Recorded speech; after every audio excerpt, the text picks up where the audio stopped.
How's it going, everybody? As I'm sure you all have seen, Superman has been doing quite well in the box office recently, and with some criticisms lobbed at it for being too corny, as well as some other criticisms. No matter what your thoughts are on it, it can't be argued that it is definitely a success. But today, I don't want to talk too much about those criticisms, but rather, why is it popular? Specifically, why is this style of Superman popular again after what felt like decades of cynical Superman renditions, whether it's some people's arguable takes on the Snyder Cut or Homelander or Omni-Man? Today, I will be talking about this as well as Superman's history and why I think this classic version of him is so beloved now, even after going out of style for a few decades. If you have any comments or critiques for the video, please post them down below and let's start a conversation. Thank you all for watching, and I hope you enjoy the video on the Man of Tomorrow, Superman. Superman was written by Jerry Siegel and illustrated by Joe Shuster, both of which were from Jewish families that had fled their native countries due to anti-Semitism and to come to North America to make better life for their families. Siegel and Shuster would meet each other in high school in Cleveland, Ohio, at Glenville High School. Together they became fast friends, began making comic books with each other, even after they left high school, making comics such as Henry Duval and The Occult Detective Dr. Occult. After getting published, Shuster and Siegel continued working on making comics until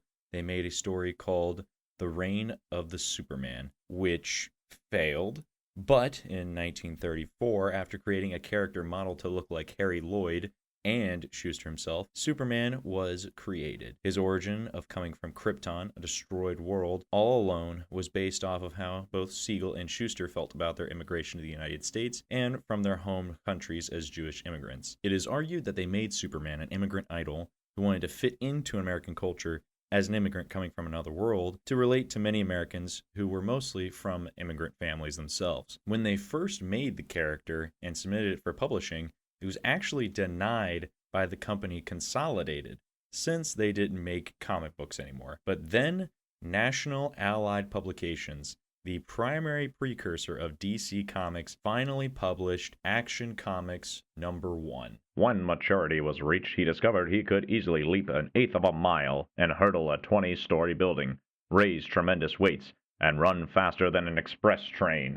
This original Superman would come to be known as the Golden Age Superman. This Superman was famous for kidnapping funny mustache guy and leaping over tall buildings in a single bound. He was much different compared to what people see him as now, where he is fighting these large mythical villains, and instead we see him as a vigilante acting as a way to vent frustration on horrible ideas at the time and to give people something to strive towards during the hardships of the Great American Depression. This Superman would target political corruption, crooked lobbyists, and beat up husbands who abused their spouses, as well as stop mobs from lynching people, as well as fighting the KKK. Upon leaving Barrows, Greer is confronted by Superman. Who is behind you in corrupting Senator Barrows? I don't know who you're talking about. So you're one of these silent men, eh?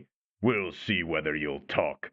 Let go of my hand. Stop! Stop! We'll be electrocuted. No, we won't. Birds sit on telephone wires and they aren't electrocuted. As they strike the sidewalk, it bursts into fragments. Say, wasn't that fun? Let's do it again. No, I'll talk. The man behind the threatening war is Emil Norville, the munitions magnate. You'll find him at his Lexington Park estate. At 211 Court Avenue. Hold it! What do you want? Don't get tough. Tough is putting it mildly. The treatment you're going to get. You're not fighting a woman now. You asked for it. With a sharp snap, the blade breaks upon Superman's tough skin. And now you're going to get a lesson you'll never forget. Fainted. This version of Superman is probably not what you would expect, as he seems a little bit more brutal and direct, and instead of trying to resolve conflicts, he looks to start and finish them. He could be a bit of a bully at times, and definitely way more direct, but he still stood for the same ideals that we would later see from him and from his character, although his personality was a bit more simpler. We would see this evolve over time along with his powers, where in these original comics he still had super strength and super speed, but they were to a much smaller extent than what we're used to. And even during this part of the story, he still couldn't fly, only just jump really high and far. Superman at this point wasn't really made for everybody, but instead made by Siegel and Schuster as a way to vent their frustration towards issues like anti-Semitism, corruption, and greed, which just so happened to be what was frustrating everyone at the time, as many people felt like there were so many forces holding back the common person back then,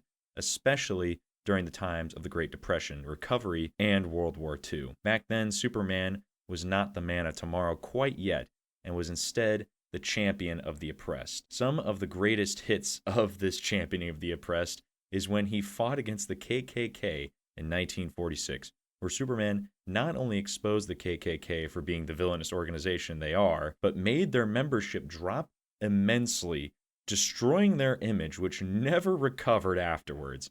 Another amazing story is when Siegel and Schuster did a hypothetical story for how Superman would end World War II. In this story, Superman beat up some Nazis and kidnapped both Hitler and Stalin and took them to the Geneva Conventions to be tried. Sooner or later, though, the Golden Age would come to an end. But why? Everybody loved it at the time. During the 1950s, an immense fear of communism swept across America during the Red Scare, where people felt the need to embolden and uphold traditional American values. Part of this was also censoring all content that would threaten people's thoughts towards American society. During this time, the Comics Code Authority was also created to help censor all portrayals of violence, sex, and problematic social issues and enforce child-friendly writing for comics. At the same time, DC wished to broaden Superman's appeal and to make his character have a softer approach to comply with CCA standards. Superman became more idealistic and enforced a much stronger moral code to himself. This is when his Boy Scout moniker came about, as well as when the most famous person ever play Superman on screen, Christopher Reeves, played Superman, further solidifying the Superman's Boy Scout nature. This is also when Superman's powers became less defined. Superman would adapt literally whatever powers he needed to win the day. He could sneeze away universes. If Lois Lane figured out his identity, he would kiss her and she would forget his identity. And even things like pink kryptonite were introduced. Although this age could be a little silly at times, many important themes of Superman were started in this age, and it wasn't always goofy. Superman's cousin Kara Zor-El was introduced along with the city of Kandor, a Kryptonian city that actually survived the destruction of Krypton through Brainiac saving their city to add to his collection of cities, but in turn, in some stories, destroying Krypton. Upon releasing the city from Brainiac, Superman was able to explore the city and finally learn more about the people of Krypton. Although this was one of the more serious stories, and overall, the Silver Age of Superman was defined by campiness, moral idealism, and was the true marker of when Superman became the Boy Scout in blue. Many characters were added to Superman's mythos at this time, and Superman, instead of venting frustrations of the people, represented the American values held at the time, while still being his goofy, campy, and good-natured self.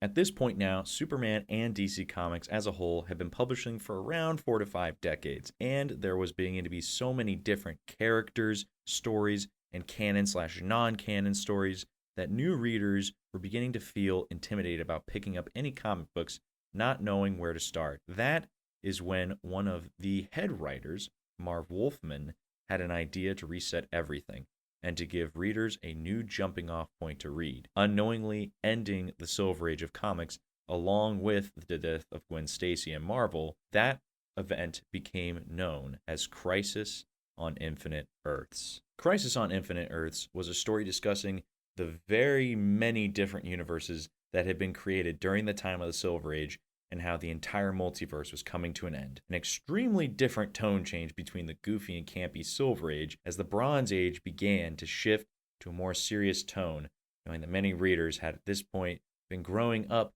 reading comics, and they intended to shift the comics to adult along with the readers. While I would discuss the entirety of the story, as many things happen, I will save it for another time. But by the end of the Crisis, the universe had been reset to just one canon world for now. And this began the Superman's time as the Man of Steel. During this run, Superman would feel less defined by his Kryptonian heritage and more defined by his humanity. One part of that was Ma and Pa Kent actually staying alive throughout this time. Yes, believe it or not, but Ma and Pa Kent in the past never typically played any major roles to ground Superman to make him feel more human. The writers did away with Supergirl for a long time to make Superman feel even more isolated from his alien heritage. He would speak more to complicated topics, and for a time went back to certain aspects of his Golden Age character of rather than fighting supervillains, he would take on racism, drug abuse, as well as the tax on Superman's mental health due to his isolation and the toll from people beginning to question if he was really needed and if his presence was a help or a hindrance due to him acting as a crutch, and villains like Lex Luthor focusing on his failures. In addition, Superman's powers became much more defined to his more known power set of flight, super speed, laser vision, frost breath, and super strength, as well as X ray vision and all that. His powers also became much more limited as compared to Silver Age Superman, who could make up powers on the spot and was powerful enough to sneeze away universes. Overall, the Man of Steel was much more vulnerable than his prior counterparts, and while still fighting supervillains, Superman began challenging bigger issues affecting all of humanity again and questioning the establishment. Superman now began to embody the champion for the oppressed ideals while still retaining his more gentle nature from the Silver Age. This Superman would come much closer to losing than any of his previous versions and would be questioned constantly on whether or not he should even be a hero and if he was truly helping the world anymore. At the time, readers were beginning to wonder if Superman's ideals were really possible to hold in real life and if the dream was even worth striving for. It was the 90s comics era, and people were pretty cynical back then. At this point, Superman writers were writing a much more grounded Superman, but people seemed to be still rejecting that his ideals were possible. And at this point, for the very first time, the writers wrote a story of Superman dying. During a fight with a new supervillain known as Doomsday, Superman ends up dying, and the questioning from the world of what would happen if Superman was gone was finally given pushback from the writers, and the writers showed just how bad things would get without Superman. This would lead to multiple huge events that happened,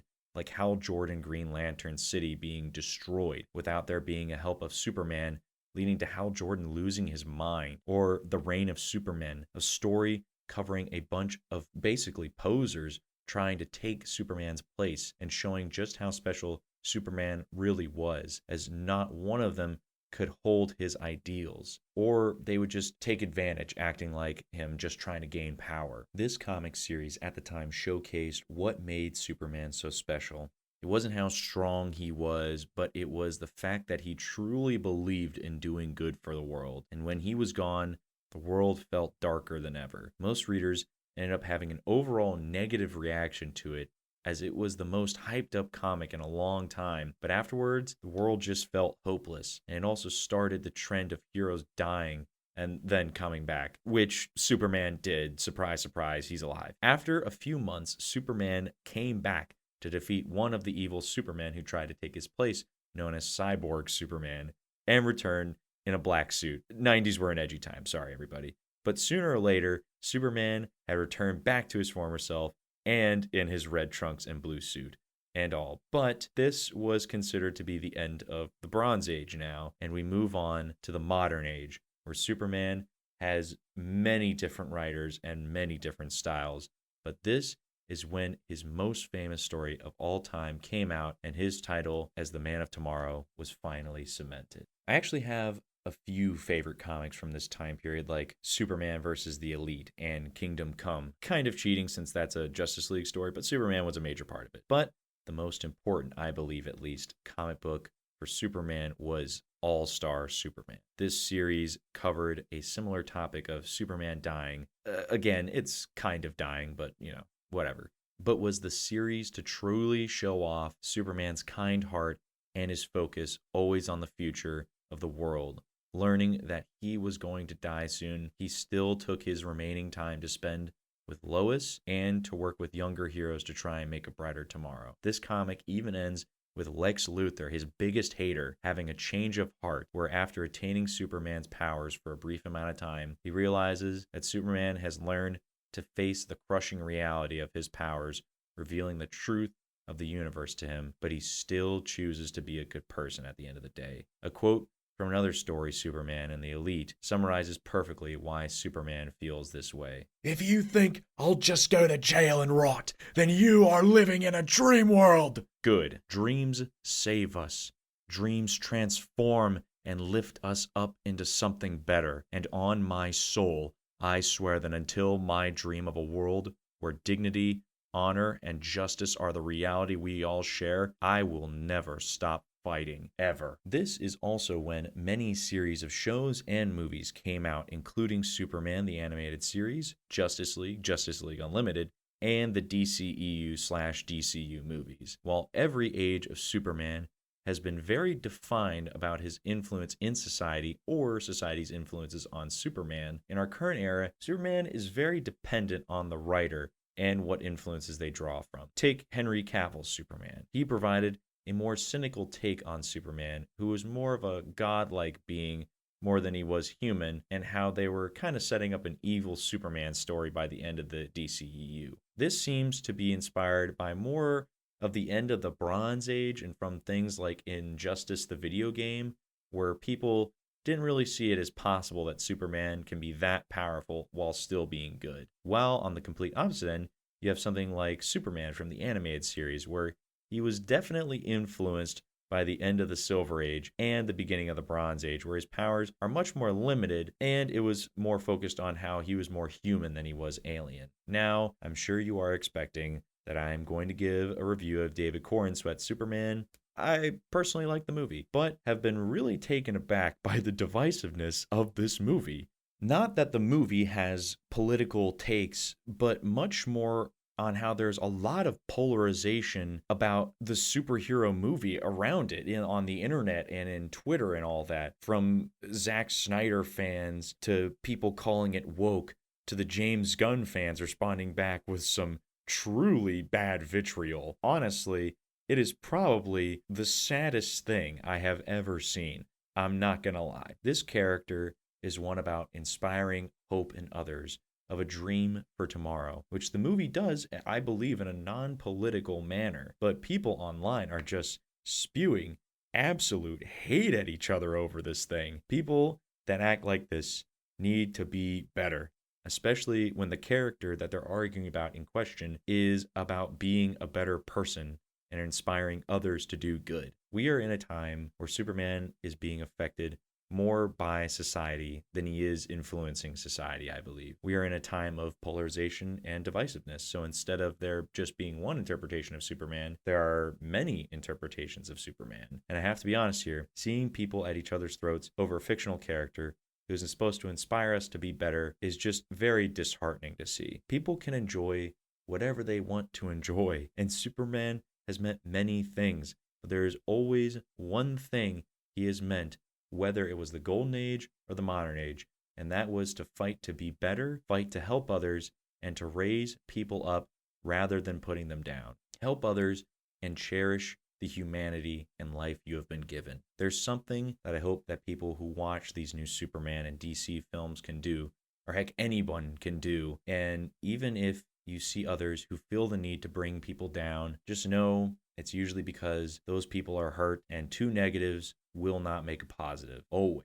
And anyways, I'm stepping off the soapbox now. As you could probably tell, Superman and comics in general are something really special to me, and I see them as a way to inspire others to strive to be something better. They are a dream by the writers for a better world, and that is something we can strive for still, even in such hard times. And I think that is a great message for anyone at the end of the day. And for the Superman movie, I give it a 9 out of 10. It's really fun, and I really recommend it if you're a DC fan. And that's it for me. I hope you all enjoyed, and don't forget to keep on striving. Also, just an update for those interested in how the voice acting has been going. Currently, I have been accepted into LibriVox, a community for voice acting where public domain stories are given audiobook recordings by voice actors for free. I currently am on there under my YouTube username, and it has been wonderful learning from everybody on there, as well as all the tips I was given from the last video. So thank you to those who gave some advice. I hope you all have a wonderful rest of your day and can make someone happy today, even if that's just yourself.